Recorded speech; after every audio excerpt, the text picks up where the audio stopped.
From deep in the Burbank Media District, it's time for another edition of myBurbank Talks.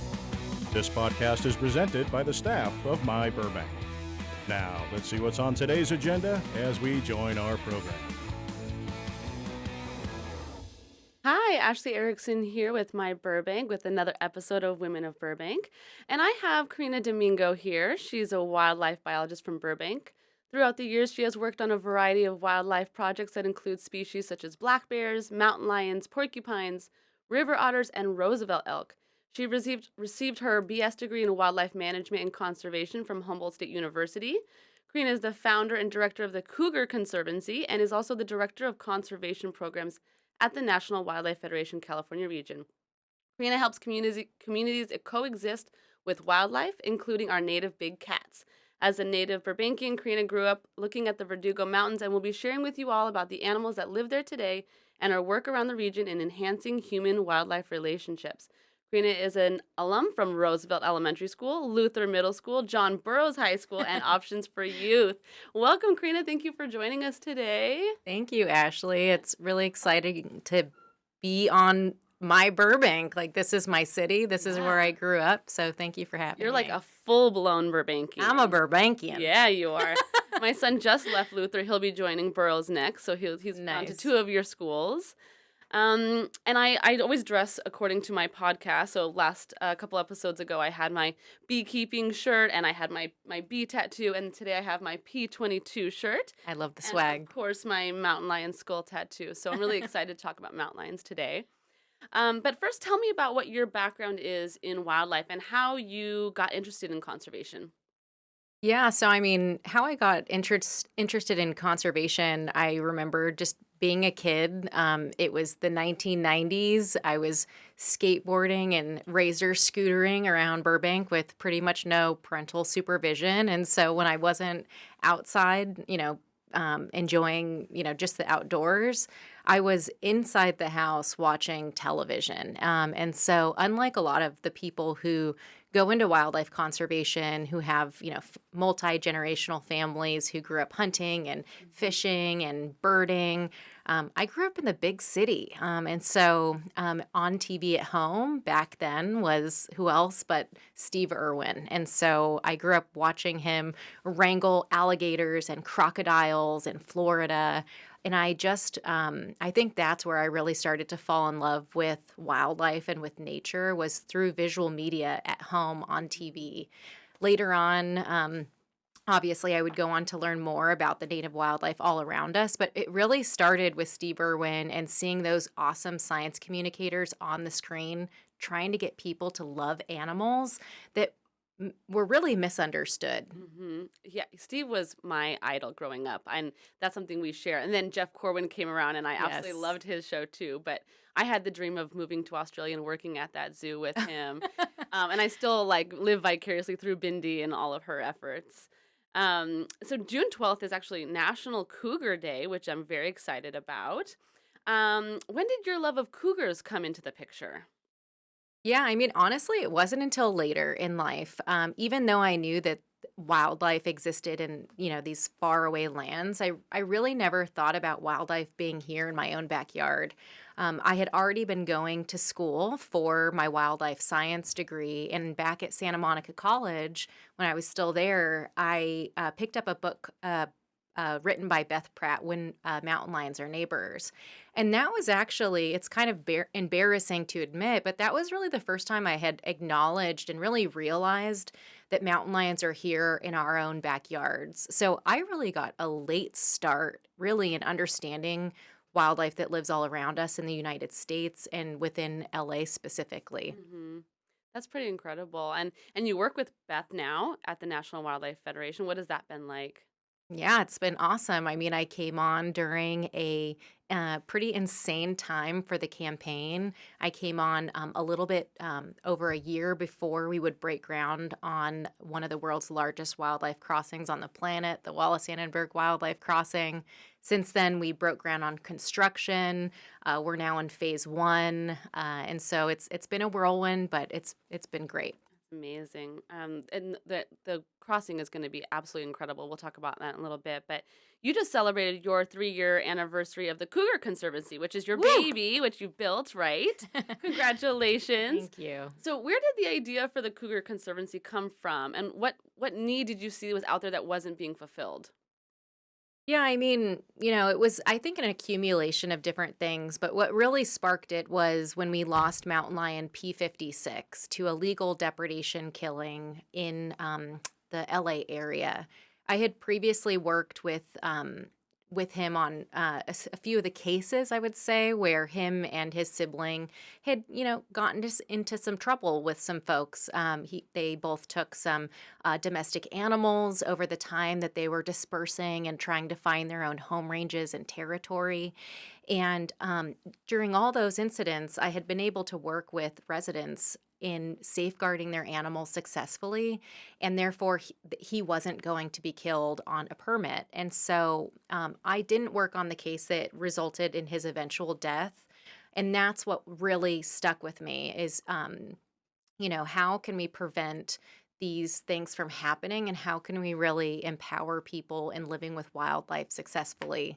And so that's kind of how it got started. I started interviewing key stakeholders in the field, and I asked them, hey, if I created an organization that was really focused on reducing human causes of mortality for mountain lions, but even more specifically due to depredation events, would you support this? Inevitably, I really just wanted to create a resource for my community, and being able to live with wildlife and being able to recreate with wildlife. And I saw that it was a need that really wasn't being fulfilled. There was really a need outside of the state agency in helping communities coexist. And that's why I started the Cougar Conservancy back in 2020. That's amazing.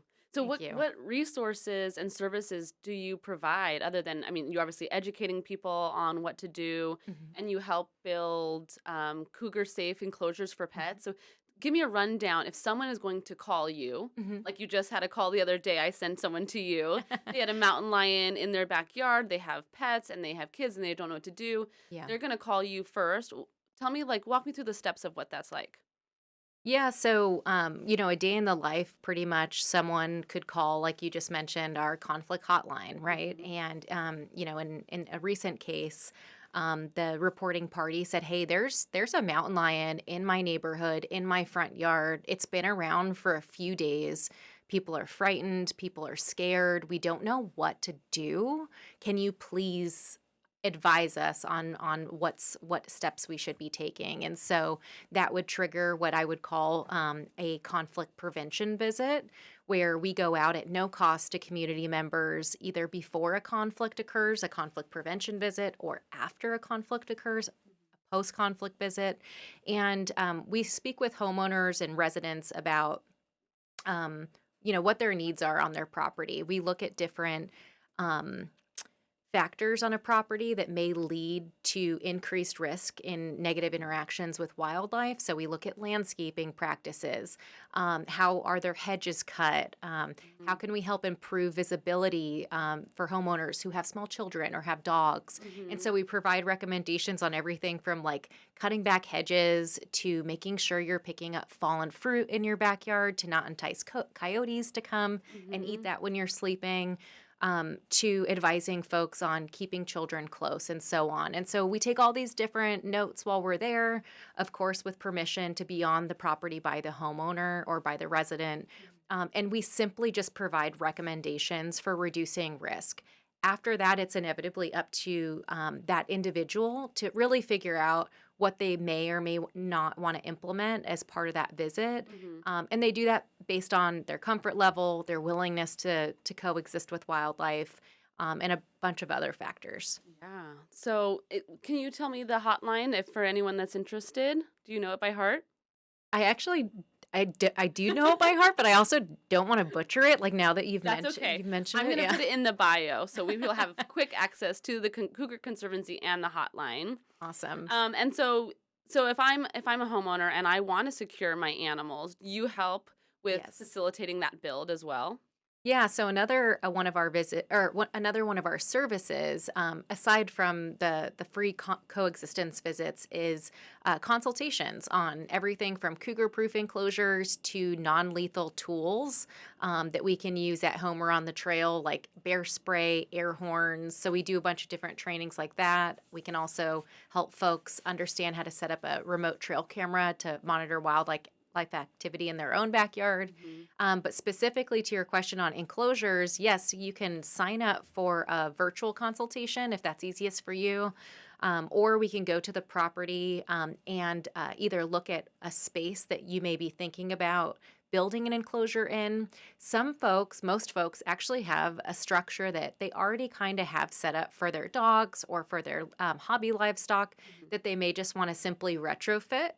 Um, and so we help with brand new structures, with retrofitting bits of existing structures, and just try and figure out ways that we can make them cougar proof and also consider other predators that are in the Yeah. area. So, coyotes, bears. What areas do you see this happening more frequently? With the Yeah, consultations. with hotline, people calling the hotline or having sightings. Yeah, I mean, we get calls and inquiries from all across the state of Oh, California. We wow. also get some inquiries on in other states on occasion, but a lot of our outreach efforts, our marketing, our communication efforts are geared towards the California community. Mhm. And with our organization really starting in the middle of a pandemic back in April of 2020, so just a few weeks after everyone was pretty much sent home, Yeah. we've done a lot of work in Southern California and are slowly kind of branching out. And mountain lion frequents do happen in Burbank, just not very often, right? There was one I think last year. Mhm. Um, but it is possible to see one, right? In Stowe Canyon in Wildwood. What advice would you give someone who's hiking and comes across a mountain lion, or just Mhm. what can you prepare them while on a hike to look for? Yeah, I mean, sightings with mountain lion sightings are extraordinarily rare. They're generally cautious animals that try to avoid people. But everyone should know whether you're on the trail at Stowe Canyon or you're in the foothills of the Verdugo Mountains. Mhm. Um, you are in or near or adjacent to cougar habitat. And so I think that it's really raising awareness for everybody just to be aware that, hey, even though I live a few blocks down from, the wild areas, I'm still within a zone where a mountain lion may use that area in the middle of the night, for example. And Mhm. so these safety tips are really relevant to either if you're on the trail or at home. But on the trail specifically, some things that you can do is you can hike during daylight hours. Mhm. Again, this is just a recommendation. I know sometimes people they don't want to recreate during daylight hours. They can't because of schedules, or let's face it, in the summer it gets really freaking hot Yeah. in the Especially valley. that Stowe with canyons wide open up there. Yes, there's not a lot of cover and a Yeah. lot of shade. And so, if you can't hike during daylight hours, we suggest, hike in groups, bring a Mhm. friend with you. I also understand that some people like to trail run and they like to hike and they do it alone because guess what? That's how they relax. And Yeah. so, another thing that you can do to reduce risk on the trail is simply like make noise. So, if you're going around a switchback that you can't see around, you can clap or you can just whistle Mhm. or talk to a person next to you if you're hiking with someone else. And what you're doing is you're just allowing wildlife an opportunity to move away from you, right? So you don't want to surprise an animal, and you talking just gives them the opportunity to get away. Mhm. Another thing you can do is like if you find a carcass on a trail, don't approach it. That may be a meal for a wild animal. Another thing you can do is, stay on marked trails. A lot Mhm. of folks like to go off trail and explore, and I totally understand that. But those are wild spaces, right? And so, a way to not appear threatening to wildlife is to not invade their space. And this could be especially important during like spring seasons when coyotes are tending to their pups, right? Right. And then if you see a lion, we can talk about that. But those are ways to reduce risk while you're on the trail Okay. and really be aware, you guys. It's a lot of safety with any wild animals is situational awareness. Yeah. Don't hike or bike with headphones in.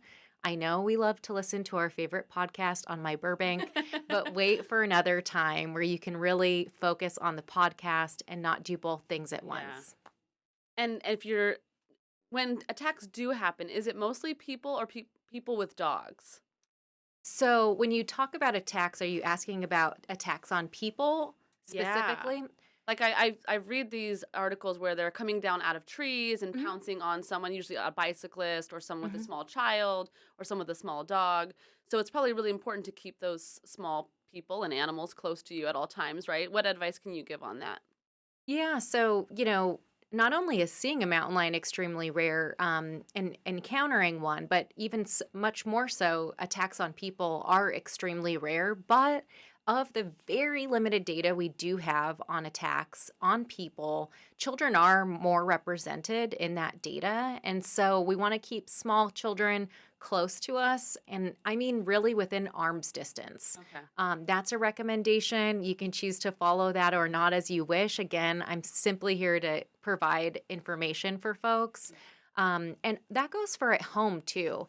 I work with a lot of people throughout Southern California that have amazing backyards, right? And mom and dad want to drink their Zinfandel on the back porch. I get it. While their child runs and plays on a large property. And so just making sure that parents are also aware that those safety tips are relevant for home safety as well. And then as far as dogs go, just keeping dogs on a leash, a standard size leash is something we highly recommend. I know people like to use those long leader leashes that yeah. are like 30 feet. Retractable ones. Yes. Yeah. But those are very dangerous, especially, if dogs get in fights with one another. Those leashes in general are dangerous, and Mhm. we don't suggest any dog owner really use them.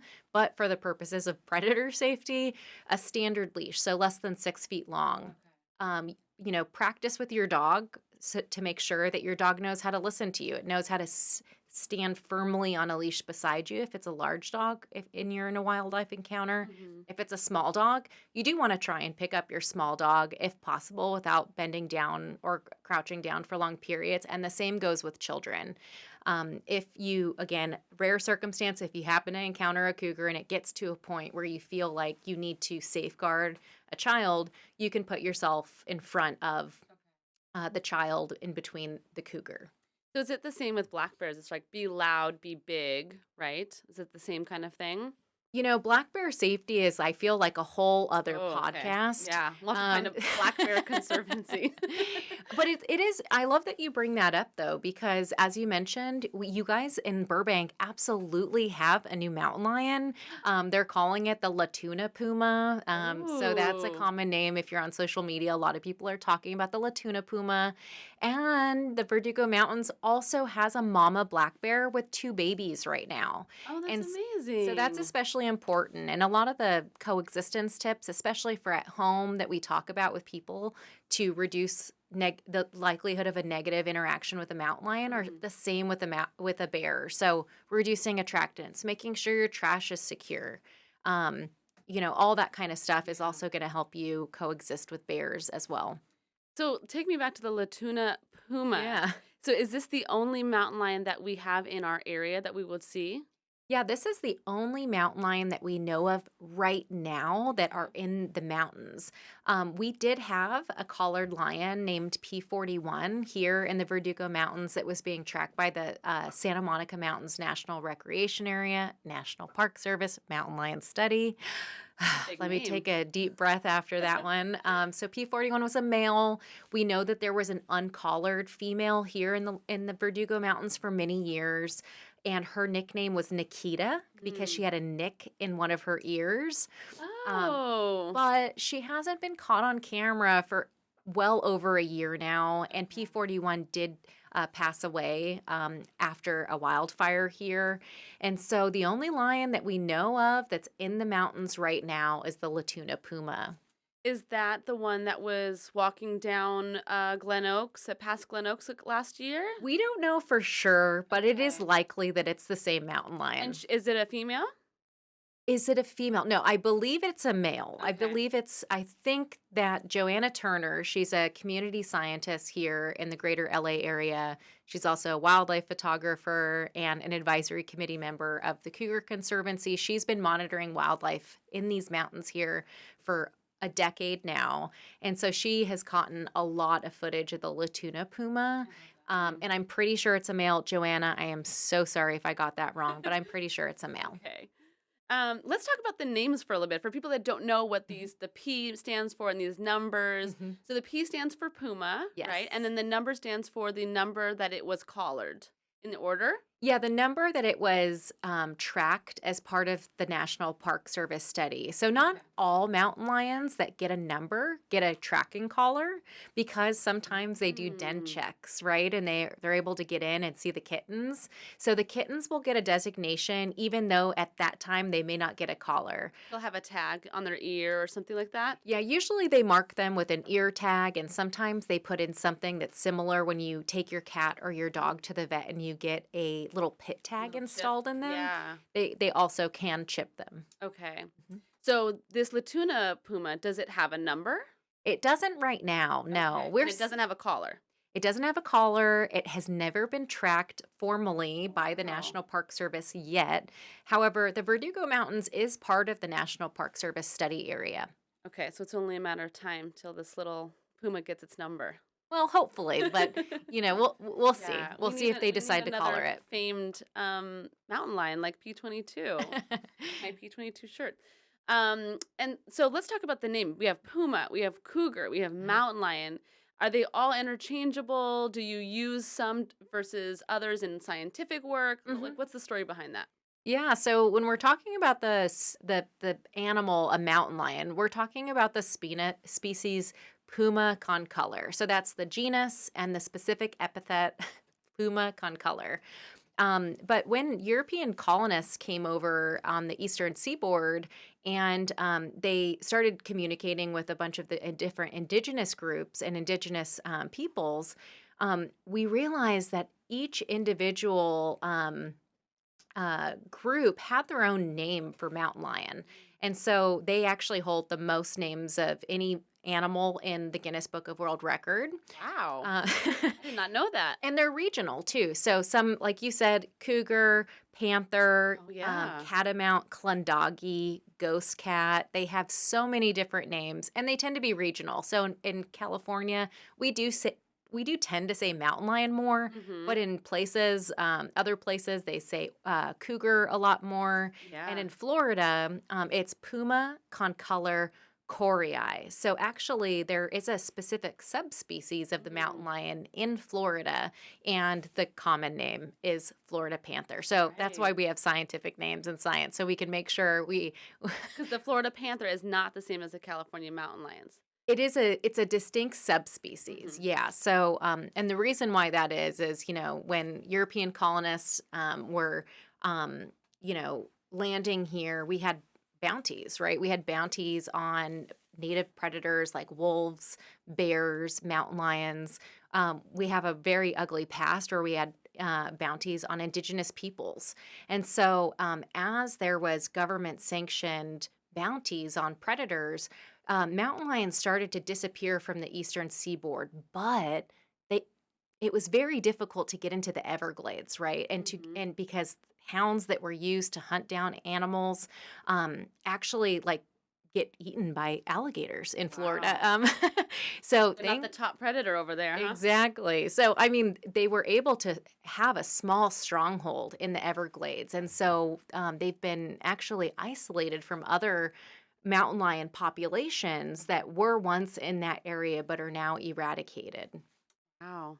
That's really cool. We're going to take a quick break and we're going to come back to talk about conservation. We're going to hear a message from our episode sponsors. Are you tired of spending your weekends cleaning instead of enjoying your free time? Well, now you don't have to. Introducing my favorite cleaning company, your trusted local Burbank cleaning solution. Whether you need residential deep cleaning, regular residential service, move in, move out services, or even small business cleaning, we've got you covered. Our cleaners use high-quality cleaning products and state-of-the-art equipment for exceptional results. From kitchens to bathrooms, bedrooms to living spaces, we leave no corner untouched. Call My Favorite Cleaning Company today at 818-629-1255 and let My Favorite Cleaning Company be your favorite cleaning company. Visit our website at myfavoritecleaningcompany.com to learn more about our services and book your appointment. Discover your dream home in the captivating city of Burbank. Introducing you to Mike McDonald and Marianne Bean, Burbank area specialists. With over 3 decades of combined experience, Mike and Marianne have the privilege in assisting numerous clients in finding their perfect homes in and around Burbank. They understand each of their clients' unique needs and provide personalized guidance. As Compass Realtors, they leverage cutting-edge technology and stay informed about market trends to maintain an edge in the dynamic real estate landscape. Discover why they've earned the reputation as the go-to agents for all your Burbank real estate needs. Reach out to them today at 818-266-9766 and start a conversation. Disclaimer, Mike McDonald and Marianne Bean are licensed real estate agents, license numbers 01004729 and 020-44937, with Compass, an independently owned and operated real estate brokerage firm. The California Department of Real Estate oversees real estate licensing and the activities of real estate agents in California. Okay, we're back. Thank you to our sponsors for this episode. Let's talk a bit how you've partnered the Cougar Conservancy with the National Wildlife Federation. You guys have that Save LA Cougars campaign, and you created a Cougar coexistence program recently. Can you tell me a little bit about that campaign and that program that you have going on? Yeah, absolutely. So the National Wildlife Federation identified, with the help of the National Park Service and other folks in the area, the need for a wildlife crossing here to help mountain lions in the Santa Monica Mountains get north to other populations. And so they created a campaign to fundraise to make sure that we could build that crossing here in Los Angeles, which would be called the Save LA Cougars campaign. The Cougar Conservancy came on board with the Save LA Cougars campaign to really be able to be the kind of coexistence arm of the campaign, right? So the National Wildlife Federation really takes it seriously that while building this wildlife crossing, they also need to be able to support communities in living with the wildlife that's already there and throughout all phases of the project. And so the Cougar Conservancy came on board as an official partner, and we do a lot of the things that we just talked about with you. We help folks coexist at home and on the trail through different educational programs and different services for the community. That's amazing. And so this project, the Annenberg Wildlife Crossing, it's going to be about 3 years from right now, right? It's a big project. It's the largest in the world, the largest crossing, the most expensive crossing in the world, and hopefully groundbreaking for more crossings, right? And tell me where it's located. It's over the 101 in Agoura Hills, right? That's correct. It's connecting two wild spaces, pretty much, right? So that they have that crossing, because so many mountain lions will be killed on the freeways each year, right? Yeah, I mean, it's an interesting situation here in Southern California because it's not like the mountain lion population in the Santa Monica Mountains is getting to some low number, right? The Santa Monica mountains have mountain. Let me start that again. So mountain lions in the Santa Monica Mountains are experiencing it's something called inbreeding depression as a result of them not being able to find new mates. And so it's not a numbers problem, it's a genetic issue. So scientists predicted in a paper a few years ago that this subpopulation could go extinct in less than 50 years if nothing is done to improve that habitat connectivity. Mm-hmm. It is connecting the Santa Monica Mountains north to the Simi Hills, but with the goal of connecting that mountain lion population to the Los Padres National Forest up with the Santa Susana Mountains, which is where the nearest source population for mountain lions are. It will allow mountain lions from those areas to travel south and go into the Santa Monica Mountains and mate with new mountain lions, and it'll also allow dispersers south to the north. Okay, and we've been seeing some inbreeding happening with mountain lions. I think there was just an article about kinks in some kittens' tails, and that was the first sign that we were seeing of genetic inbreeding and that deterioration of the genetics in the subpopulation, right? And that's something that we're studying and looking for, is trying to keep those populations together, Exactly. move them together, right? So we don't see Yeah. that. I mean, National Park Service has studied a lot of inbreeding they've been doing their study for over 2 decades, and they've documented, dads mating with daughters and then great granddaughters. But this is the first time that we started seeing physical signs of this inbreeding with the kink tail that you mentioned, and also non-descended testes, Hmm. in addition to a sperm that's not as good as it basically should be. Right. It's more sterile, less chance of passing offspring. Um, I can't speak on that. I think it has to do more with physical abnormalities of Mm, the sperm. okay. We'll Mountain lion save sperm, that for everyone. another time. But there are mountain lions are killed very often on highways and from rodenticides and mange and things like that. These are all things that happen because of the edge effects where we live in these big cities that are connected to these wild spaces. Mhm. So what are some things as homeowners that we can do here Mhm. to help prevent those kinds of damages to mountain lions? Yeah, I mean, I think that's a really great question. And I think that, most people want to coexist, right? Even though, the housing development is already there. I think most people, when they learn about this stuff, they do ask, like, how can I help and how can I be better for wildlife? A huge thing along the urban edge is the fact that it's an area where people and domestic animals can come into contact with wild animals like coyotes, cougars, bears, etc. And so one huge thing that you can do is share information with your family, your friends, and your neighbors on how to safely coexist. Let folks know that, while you're cooking dinner in the kitchen, it may not be advisable to have your dog unattended outside, because that would represent an easy meal to wildlife, right? So that's one way that people can coexist, is by sharing that information with others.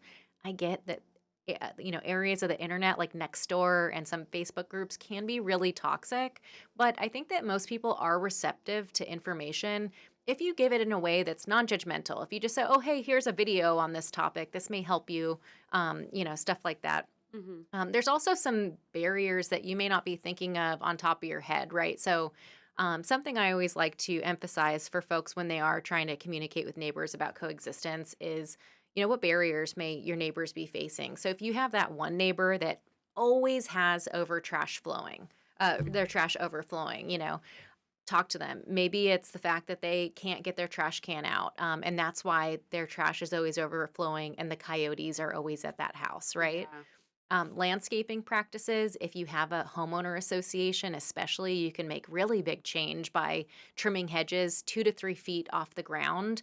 Imagine if a whole homeowner association with dozens of houses all did landscaping practices that help prevent conflict with predators. Hmm. That's a big way to make change. If it's just you in your house, then obviously you can do what you can on your property.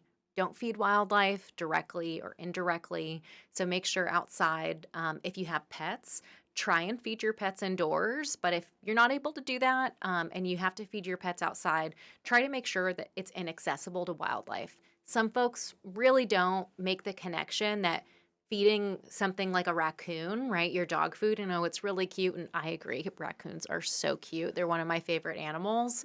Hmm. But number one favorite fruit for mountain lions is mule deer in Southern Mm, California, followed by coyotes, followed by raccoons. okay. And we get submitted sightings from community members all the time. And actually, we get videos of a raccoon eating pet food in the backyard, and then a mountain lion eating the raccoon. Oh, look at the circle of life there. So don't feed wildlife, even a small thing like you think, oh, it's just a raccoon. Hmm. Inevitably, what you're doing You're is you're putting feeding. yourself at risk and Yeah. your community at risk. Yeah. So those are some tips that you can do at home, to coexist. And I think that it really takes a community to make, let's say, a neighborhood, what I call a territory of tolerance, right? Hmm. So we know that mountain lions are always going to be around on the urban edge, right? But what we want is we want them to be able to move through a neighborhood with little to no interactions between people and our domestic animals, and be able to move on to their more wild Right. habitat, right? And so by doing those things to reduce risk on a property, not only are you keeping yourself and your community safe and your pets safe, but you are really playing your role in being able to conserve these magnificent animals that are Mhm. really just hanging on the brink of extinction here in LA. The positive thing is, though, is that with the wildlife crossings that we were just talking about, and with simple actions in our neighborhoods, we can make sure that LA is a place where future generations can say, "Hey, they took action back in 2020, the 2020s, Mhm. and reversed what would be extinction, and mountain lions are doing Yeah. well." That's what I think we'd all be proud to have that legacy. Absolutely. What about things like rat poison and Mhm. feline leukemia? Are those also things that are affecting the mountain lion population? Yeah, thank you for bringing up rodenticides, because I forgot to mention that. There's just so much to talk about. There So, is. Well, it is. It's a giant scope. You're talking about a whole wild animal and all the things that can affect it in an urban landscape. So you've got construction and you've got, building into wild spaces. And then you Mhm. have, our chemicals and our poisons and everything. So it's a very complicated issue, um, Absolutely. especially for an animal that's very reclusive. Yeah, and they have really large home ranges, Yeah. right? So they really do come into contact with. They're very susceptible to all these different threats, right? Because they have such large home ranges, because they have such a large area in which they roam.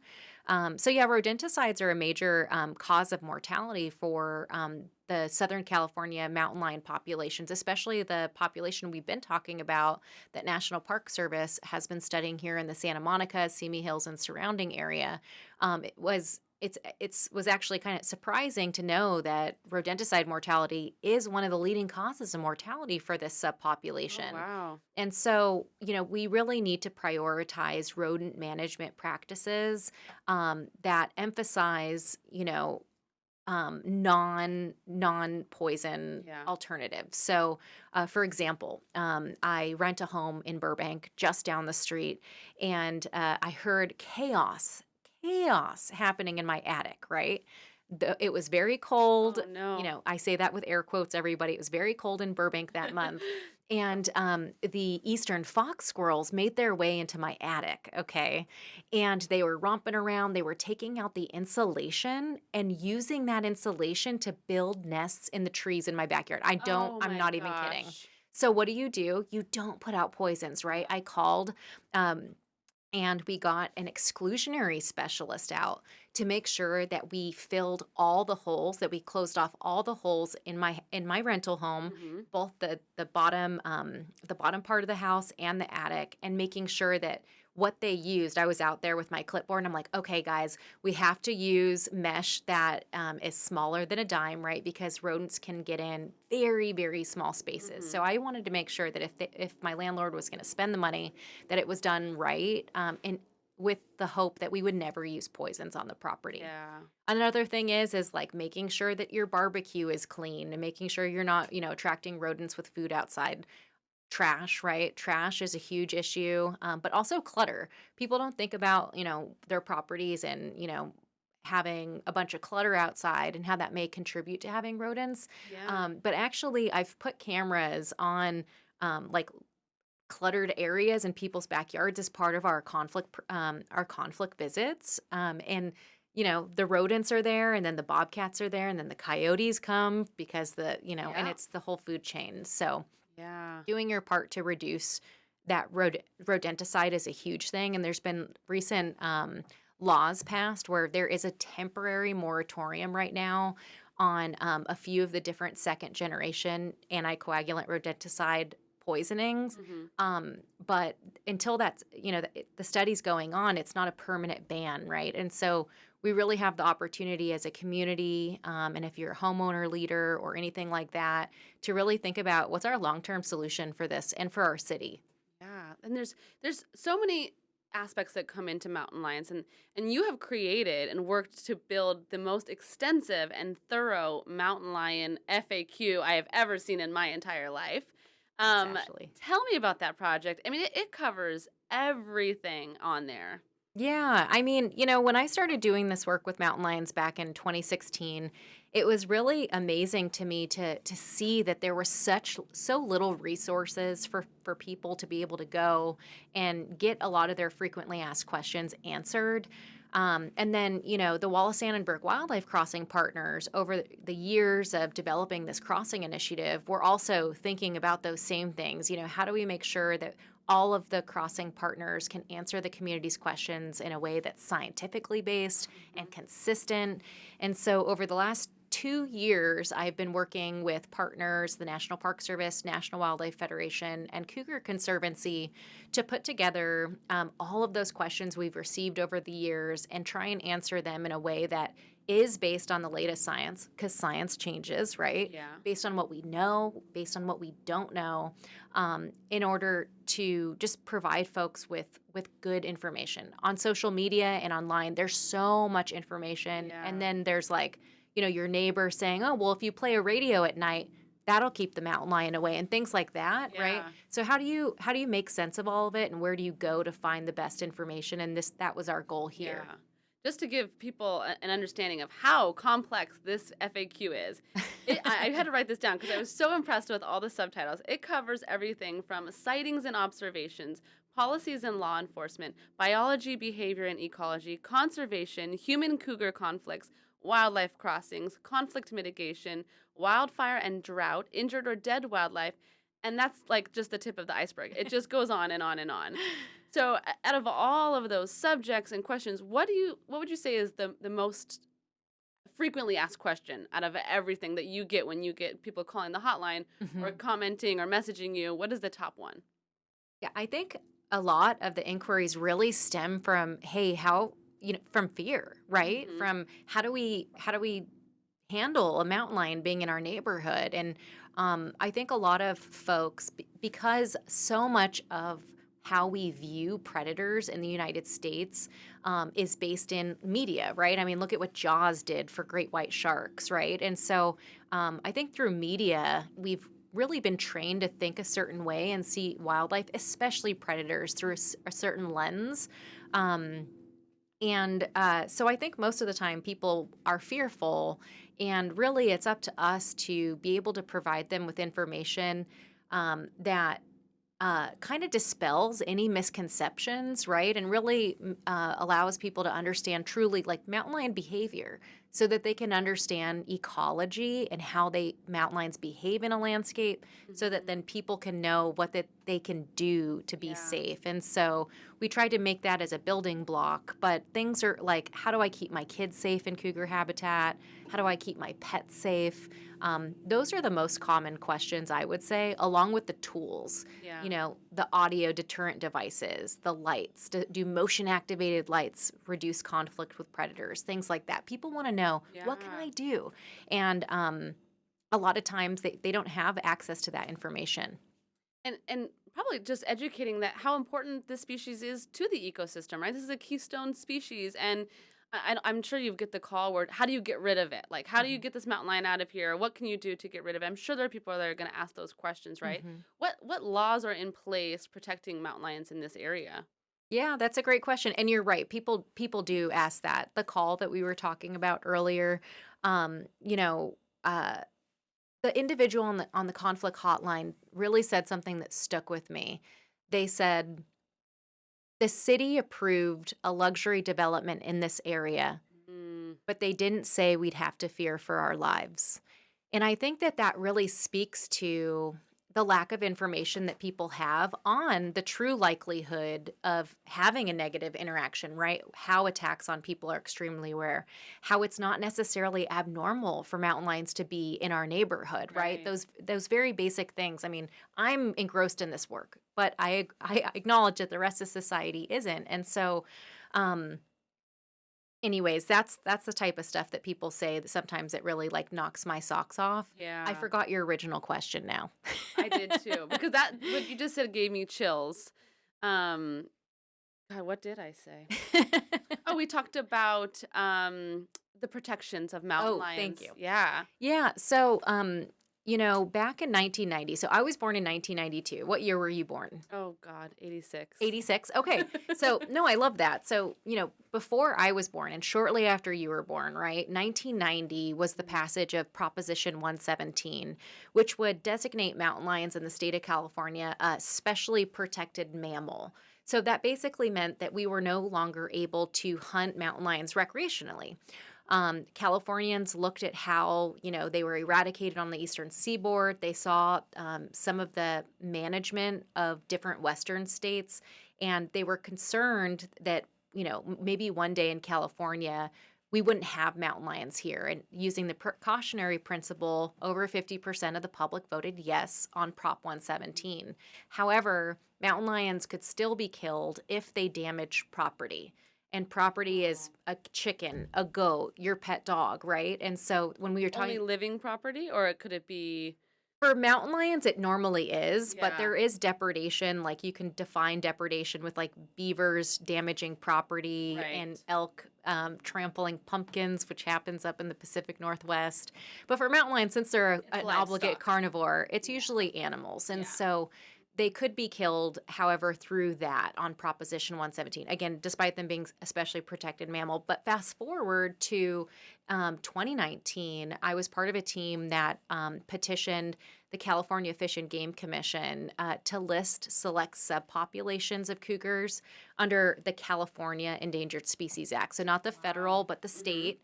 And we were looking at cougars living along the Central Coast and in Southern California. And in 2020, those select subpopulations became what's called a candidate species.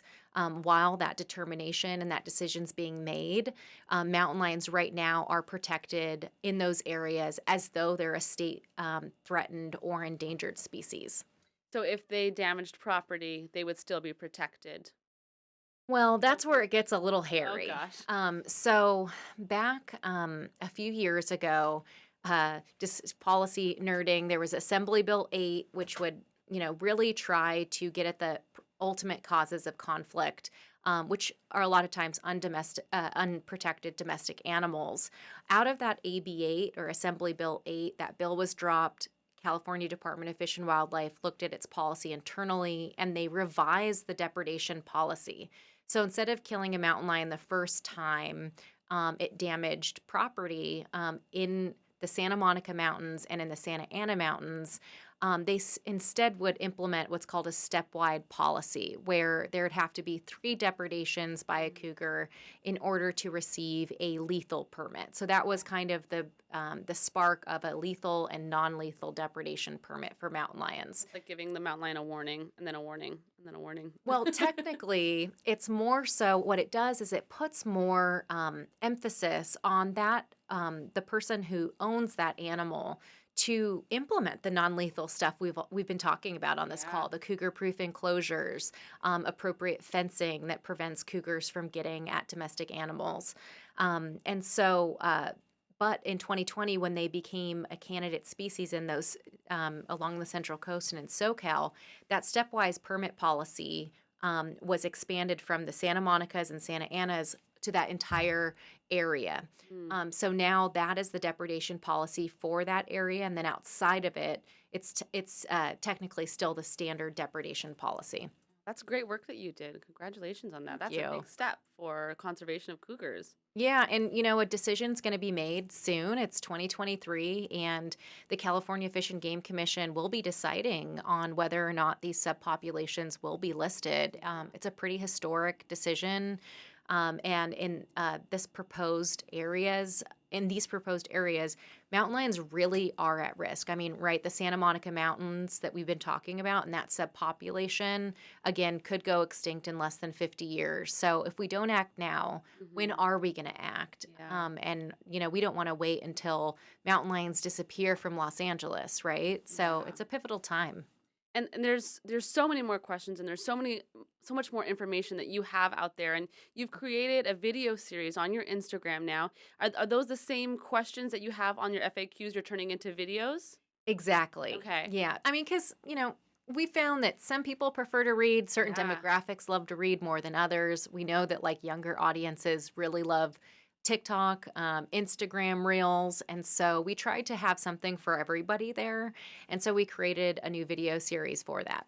And you have different people speaking on the different questions. Who do you have on there as your speakers? Yeah, I mean, it's this. I smile because this video series has been my baby for the last 2 years. But we have folks representing state agencies like the California Department of Fish and Wildlife, federal agencies like the National Park Service. We have nonprofits.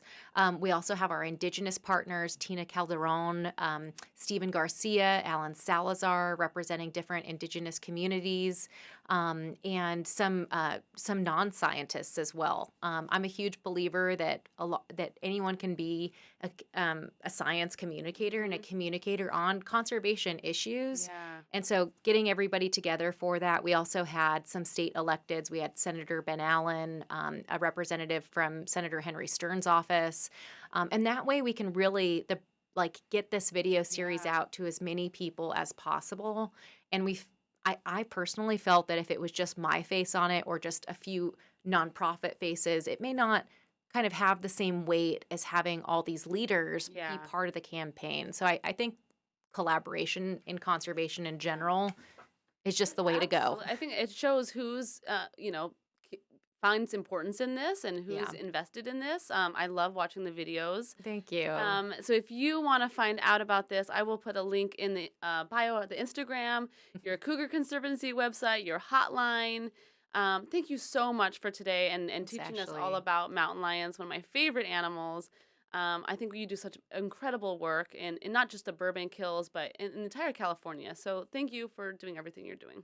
Thank you, Ashley. And, it truly is, I don't say this lightly. I think it's a huge responsibility to communicate on behalf of wildlife. And I'm just so glad to be here with you at myBurbank. This is full circle. I love being able to serve my community. And so really thank you so much for having me on. Thank you. Thank you guys for listening to another episode of Women of Burbank, and I will see you at the next episode.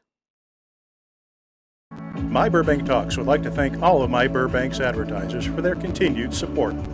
Burbank Water and Power, Cusimano Real Estate Group, Providence St. Joseph Medical Center, Burbank Chamber of Commerce, UME Credit Union, Tequila's Cantina and Grill, UCLA Health, Gain Credit Union, Community Chevrolet, Media City Credit Union, Eric Garcia of Farmers Insurance, Providence High School, UPS Store on 3rd Street, and Hill Street Cafe.